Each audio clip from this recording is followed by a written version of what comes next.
Good evening, and welcome to The Table on Air, your primary source for learning about what's new, what's happening, and what's what in Black LGBTQ culture. For those that don't know, I'm your host, Darius Caffey, and I thank you for showing up to this space. We're about to get real, a little deep, and maybe a little teary, but we're gonna have some fun, so stick around for the ride. The guest joining us today comes from the music and culture scene, y'all, but for now, here's the latest and greatest in this week's Black Report.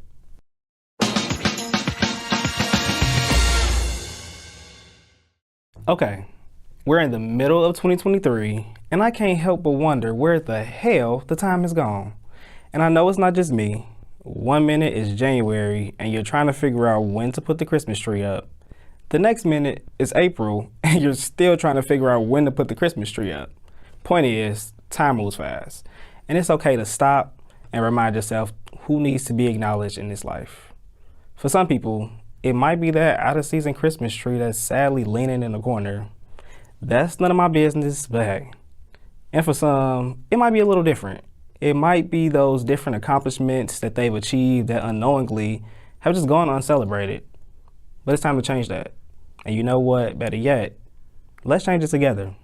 Both the procrastination of things small and large. While we work on celebrating ourselves at all stages of our journey, it's also important to celebrate the past.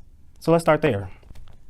Thinking back to 2022, I enjoy remembering the calmness that was happening during the storm. I don't know about y'all.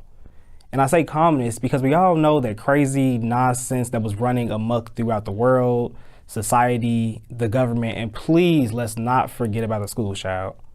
But through it all, thank goodness, the Black, queer, trans, and non-binary communities continue to show up together, reclaiming spaces, and doing so with enormous amounts of love. We were able to witness GLSEN appoint Melanie Willingham-Jaggers to serve as their first Black Nonbinary Executive Director. With them being the national organization focused on making schools safer for LGBTQ+ students, and there being now 533 anti-trans bills circling around the nation, now more than ever is this representation in education and media important. And actually, representation in all aspects of life is important, to be honest, which is why Victoria's Secret announcing Emira D'Spain as their first Black trans model was such an iconic moment in history. This makes a win for the runway, a win for the fashion world, and a win for all people like Emira who work hard to get where they are. Barriers are breaking, doors are opening, runway walks are walking, and the designers are scrambling, trying to figure out how to make all these clothes inclusive. I don't know about y'all, but I'm here for things getting shook up a little bit. Now, let's talk AIDS Garden Chicago. They had a grand opening last year, and I rode past it the other day. It's too cute.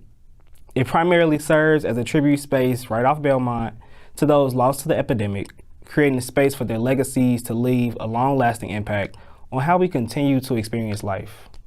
Yet it also is a very beautiful place, serving as a powerful reminder of the progress we've made and hopefully a continuous call to action to keep fighting for a cure.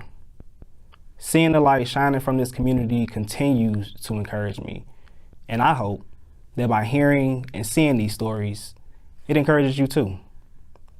That's a wrap on our Black Report with a QUE, and until next week, keep finding ways to celebrate yourself.